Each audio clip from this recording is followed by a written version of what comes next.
Бер галаһында Һәдия Дәүләтшина истәлегенә тактаташ асылды. Ул әдибәнең «Ыргыз» романын язып тамамлаган йорт янында куелды. Һаумыгыз, эфирда интервью, студиялы Гөлсемә Эштанова. Программабызның кунагы Өфе фән һәм технологиялар университетының бер филиалы доценты, филология фәннәре кандидаты Гөлнур Касканова. Һаумыгыз. Гөлнур Наримановна, шулай итеп, «Ыргыз» романы язылып беткән йорт тәңгәлендә тактаташ куелды. Был идея ничек тыуды?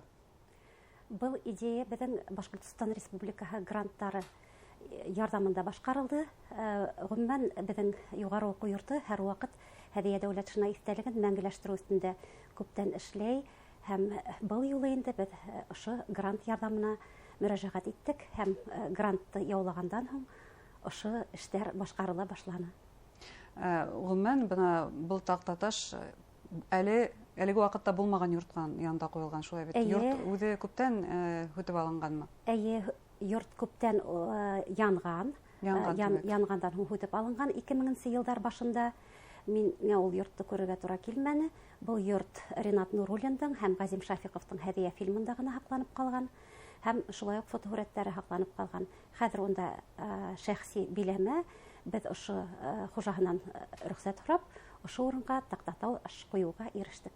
Гомумән, һеҙҙең университет бер галаһы Һәдия Дәүләтшинаның истәлегенә бик һаҡсыл ҡарай, шулай бит. Бығаса нисек был йорт иғтибарһыҙ ҡалды икән, нисек унда тактаташ асылмай ҡалды икән? Был йортта тактаташ булган. 2000 елларда тактаташ булган. Ул тактаташ хатта фильмда ла төшөрөлгән. Ҡыҙғанысҡа күрә йорт янып, юҡҡа сыҡҡандан һуң был тактаташ та юғалды. Һәм бына без шуны хәтеребеҙгә төшөрөп, бөгөнгө көндә ошо беҙҙең автономиялы коммерция булмаған Культ просвет ойошмаһы грант ярҙамында ошо тактаташты ҡуйҙы. Яңынан тергеҙе килеп сыға инде. Яңынан тергеҙе, эйе. Яҙыусының, әҙибәнең иҫтәлеген мәңгеләштереү эштәре ҡасан башланды, иҫкә төшөрөп китәйек шуны? Бөрө ҡалаһында яҙыусының иҫтәлеген мәңгеләштереү ул уҙған быуатҡа барып тоташа. 1967 йылда шағирҙар, башҡорт шағирҙары Өфөнән Бөрөгә киләләр инде һәм шиғриәт кисәһенән һуң йәш кенә уҡытыусы Рәйеф Кадимович Әмировтың тәҡдиме буйынса интернациональ урамынан студенттар, 200-дән ашыу кеше, шағирҙар Һәдия Дәүләтшинаның ҡәберенә мосолман зыяратындағы барып сәскәләр һалалар. Бына шул ваҡытта Әнғәм Атнабаевтың «Һары сәскәләр» исемле шиғыры яҙыла. 1967 йылда Һәдия Дәүләтшинаның иҫтәлегенә арналған тәүге конференция үткәрелә. 70-нче йылдарҙа Һәдия Дәүләтшинаның иҫтәлеген мәңгеләштереү буйынса конкрет эштәр башлана. Мәҫәлән, 1976 йылдың февраль айында бер төркөм уҡытыусылар Һәдия Дәүләтшинаның Өфөлә йәшәгән әсәһе Гөлйәүһәр Арыҫлан ҡыҙы Ильясоваға барып, «Ырғыҙ» романы яҙылған папкалар, уның шәхси документтары, фотоһүрәттәрен Бөрө ҡалаһына алып ҡайталар. 1979 йылда скульптор Ғүмәр Мөхәмәтшиндың Һәдия Дәүләтшинаға арналған бюсы асыла. 1980 йылда иһә Һәдия Дәүләтшина музейы асыла. 2000 йылда музей асыла, тимәк. Был алып ҡайтҡан документтар уға тиклем һаҡланған һәм ниһайәт музей аша халыҡҡа күрһәтелә башлай. Әйе, ниһайәт музей аша халыҡҡа күрһәтелә башлай һәм шулай уҡ әйтергә кәрәк, беҙҙең юғары уҡыу йорто урынлашҡан, юғары уҡыу йортоноң ҡайһы бер биналары урынлашҡан Соколиная урамы Һәдия Дәүләтшина исеменә үҙгәртелә. Бынан ни тиклем ихтирамлы мөнәсәбәттә әҙәби мираҫыбыҙға бер галаһы. Музей тураһында ентекләберәк белгегә килә, сөнки социаль селтәрҙә һеҙҙең күреп барабыҙ, йә әле, йә был документты күрһәтәһегеҙ, йә ҡомартҡыларҙы күрһәтәһегеҙ, сигелгән үҙ ҡулдарыма тегелгән күлдәге лә күрһәткәйнегеҙ. Тағы ниндәй ҡыҙыҡлы материалдар бар һеҙҙең музейҙа? Эйе, беҙҙең музейыбыҙҙың экспонаттары йылдан-йыл яңырып тора, байып тора. Һәдия Дәүләтшинаның быға тиклем киң йәмәғәтселеккә билдәле булмаған ҡайһы бер фотоһүрәттәре, хатта ҡулъяҙмалары килеп сыға. Бына беҙгә ошо араларҙа ҡулыбыҙға килеп эләкте Һәдия Дәүләтшинаның үҙ ҡулдары менән төҙөгән Һамар, Һарытау башҡорттарының үҙенсәлекле һүҙҙәрен яҙып алған һүҙлек. Уны Таһир Байышев редакторлаған. Бына ошо һүҙлек килеп эләкте. Ул бер яҙыусының архивында һаҡланған булған. Таһир Байышевтың хатта.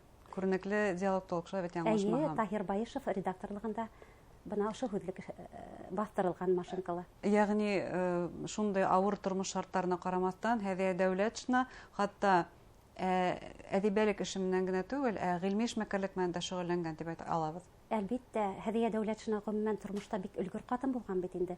Ул үзенең икенче ире Зәйнулла Сафин менән яшәй һәм Бөрек калаһында Зәйнулла Сафиндың кызы Рәйсә апай Сафинаны улар аяҡҡа баҫтыра, юғары уҡыу йортонда уҡыта, кейәүгә бирә, хатта өләсәй булыу бәхетенә лә ирешә. Һәм бына белеүебеҙсә, һеҙ Сигеүле күлдәк тураһында әйтеп үттегеҙ. Ул Сигеүле күлдәкте Рәйсә ҡыҙына туй күлмәге итеп бүләк иткән. Ғөмүмән бар ерҙә лә өлгөргән Һәдиә Дәүләтшина. Тимәк, ошондай бәхетте лә татып өлгөргән Һәдиә Дәүләтшина. Беҙ ғөмүмән һәр ваҡыт ул яҙыусы тураһында һөйләгәндә аяныслы тормошо һәм бына күберәк төрмәлә үткәргән тормошо тураһында күберәк беләбеҙ. Ә бына ошондай бәхетле мәлдәре тураһында әллә онотабыҙ, әллә иғтибарға алмайбыҙмы? Улар ситтә тороп ҡала. Ә улар бит булған. Булған, тимәк. Тағы ниндәй ҡыҙыҡлы материалдар бар? Иҫләйем, һеҙ Фатима Юлтыеваның, яңылышмаһам, иҫтәлектәрендә баҫтырып сығарғайнығыҙ социаль селтәрҙә. Фатима Юлтыеваның иҫтәлектәрен баҫтырып сығарҙык. Беҙ уны социаль селтәрҙә генә түгел, Һәдиә Дәүләтшина ижади мираҫы, документтар, хатирәләр тигән китапта ла баҫтырып сығарҙык. Ул иҫтәлектәрҙе Нинел Юлтыеванан филология фәндәре кандидаты Гөлсәсәк Саламатова алып ҡайтып бирҙе аудио яҙмаһын, һәм беҙ аны текстҡа әйләндереп, ошо китапҡа индереп ебәрҙек. Ниндәй ҙур табыш булған, тимәк, шулай бит? Әлбиттә. Тимәк, әлеге ваҡытта мираҫы ысынапта тулыландырыла килә тигәне, ул ысынапта дөрөҫлөккә тап килә. Әлбиттә. Ә ниндәй бындағы аудио яҙмалағы, ниндәй һүҙҙәр иғтибарға лайыҡ дип әйтергә мөмкин, ниндәй хәтирәләр? Был аудио яҙмалағы хәтирәләрҙә минең күңелемә иң үтеп ингәне шул булды. Фатима Юлтыева унда һөйләй. Беҙҙең төрлө ваҡыттар була торғайны дип әйтә инде. Ял мәлдәре була ине. Йә миңә, йә Һәдиәгә, йә Хәдисә Кәлимуллинаға килә торғайны посылкалар. Беҙ йәшел үләндә ултырып, шул посылкаларҙан күстәнәстәрҙе бер-беребеҙ менән бүлешәбеҙ, һөйләшәбеҙ инде. Шул ваҡытта ла Һәдиә үҙенең ҡағыҙҙарын ҡалдырмай ине. Һәм мин ҡағыҙҙы ҡарап ултырам, ә ул миңә текстын һөйләй. Һәм бер нәмәне лә яңлышмай дип әйтә инде. Һәм насип булһа, мин китап сығарырмын әле, 2 китап сығарырмын әле. Руссаһы ла булыр, башҡортсаһы ла булыр дип әйтә торғайны тине. Йыш ҡына бына әҙиптәрҙә әйтәләр, пәйғәмбәрлек бар дип. Тимәк, үҙенә күрә, алдан күрә белеү һәләте лә булған тиергә мөмкин. Сынапта әҫәрҙәре ике телдә лә донъя күрҙе. Мин дә Фатима Юлтыеваның ошо яҙмаларын тыңлағас, шундай фекергә килгәйнем. Тағы ниндәй ҡыҙыҡлы материалдар һәм иҫтәлектәр тураһында беҙҙең тамашасыларға еткерергә теләр инегеҙ? Сөнки барыһының да мөмкинлеге юҡ, Бөрө ҡалаһына барып һеҙҙең музейҙы ҡарау мөмкинлеге. Бөрө ҡалаһына бөтөн кешенең дә килеү мөмкинлеге юҡ. Әммә ләкин мин шуны әйтер инем, беҙҙең бына ошо Культпросвет ойошмаһы тарафынан башҡарылған грант шундай мөмкинлектәр бирәсәк. Беҙҙең музейҙың виртуаль варианты ла эшләнә. Һәм шулай уҡ беҙ яҡтыртып барасаҡбыҙ ошо мәғариф этнотур проектының һәр бер эштәрен. Көҙгөһөн Башҡортостан мәктәптәренең уҡыусылары беҙгә экскурсияға килә алалар. Һәм былар бөтәһе лә социаль селтәрҙәрҙә һәм шулай уҡ видеояҙмалар ярҙамында яҡтыртылып барасаҡ. Заманса технологияларҙы файҙаланып, күрһәтәбеҙ, еткерәбеҙ яҙыусы тураһында мәғлүмәттәрҙе. Уның тураһында мәғлүмәттәр бына ысынлап та рус телендә лә, башҡорт телендә лә яҙҙырылды. Мәҫәлән, Таҡтаташ эргәһендә QR-кодтар да бар. Бына QR-кодтарға телефондарығыҙҙы килтерһәгеҙ, уның тураһында бына ошо Таҡтаташ тураһында мәҫәлән русса һәм башҡортса тексттарҙы тыңларға мөмкин бөгөндән үк. Әйткәндәй, Һәдиә Дәүләтшинаның иҫтәлеген мәңгеләштереү буйынса башҡарылған эштәрҙең береһе уның исемендәге уҡыуҙар конференция, фәнни-ғәмәли конференция үтеүе. Бына ул хәҙер нисек ойошторола? 2 йылға берме? Сөнки шундай башланғыс менән башланған булған был конференция. Ул 1968 йылда старт ала бына ошо Һәдиә Дәүләтшина уҡыуҙары. Артабан инде йыйынтыҡтар сығарып башлайҙар инде. Ҡайһы бер ваҡыттарҙа ул 2 йылға бер үткәрелә, ә һуңғы йылдарҙа ул 5 йылға бер тапҡыр үткәрелә. Уның юбилей даталарында. Шулай уҡ әйтергә кәрәк, беҙҙең музей, беҙҙең юғары уҡыу йорто тарафынан уның Һәдиә Дәүләтшина уҡыуҙары бик лайыҡлы үткәрелә, беҙҙең конференция йыйынтыҡтары баҫтырылып сығарыла. Шулай уҡ әйтеп үтергә кәрәк, Һәдиә Дәүләтшинаның тыуына 105 йыл булған ваҡытта, 2010 йылда беҙ баҫтырып сығарҙык Һәдиә Дәүләтшина тормошо һәм ижады тигән ҙур китап альбомды китап нәшриәтендә төҙөүсеһе мин, һәм 2022 елда Һәдия Дәүләтшина тормышы һәм ижады документтар, хатирәләр исемле китап бастырылып чыгарылды. Ошондай китаптар бастырылып торуга карамастан, конференциялар үткәрелеп торуга карамастан, без әйтә алабызмы, әдәбиянең тормышы әле тулыгынча өйрәнелгән дип?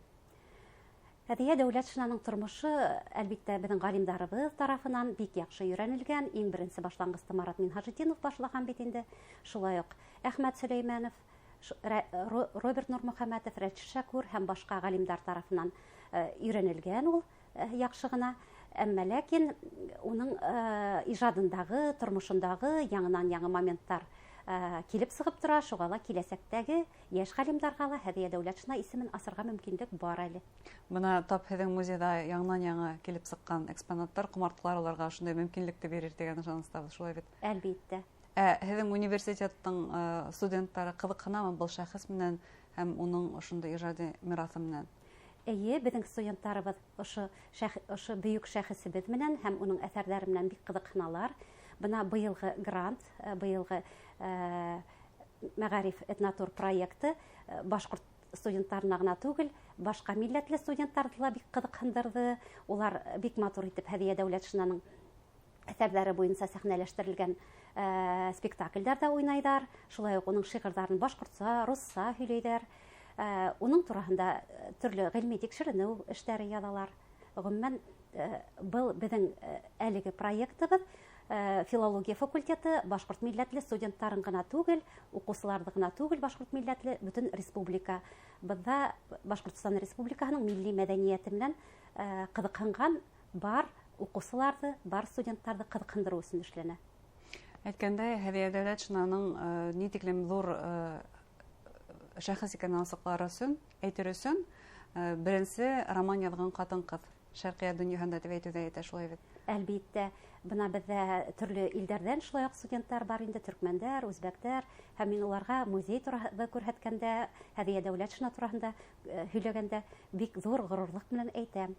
Ғөмүмән, Һәдиә Дәүләтшина ул Рәсәйҙә генә түгел, ғөмүмән Совет шәрҡиәтендә, һеҙ әйтмешләй, тәүге роман яҙған ҡатын-ҡыҙ тип шундай ҙур ғорурлыҡ менән еткерәм инде. Ошондай әҙәби мираҫыбыҙ менән ғорурланабыҙ. Әлбиттә. Ҙур рәхмәт һеҙгә әңгәмәгеҙгә һәм эшегеҙҙә уңыштар теләйбеҙ. Хөрмәтле тамашасылар, Өфө фән һәм технологиялар университетының Бөрө филиалы доценты, филология фәндәре кандидаты Гөлнур Ҡасҡынова менән Һәдиә Дәүләтшинаны иҫкә алдыҡ. Иғтибарығыҙға ҙур рәхмәт.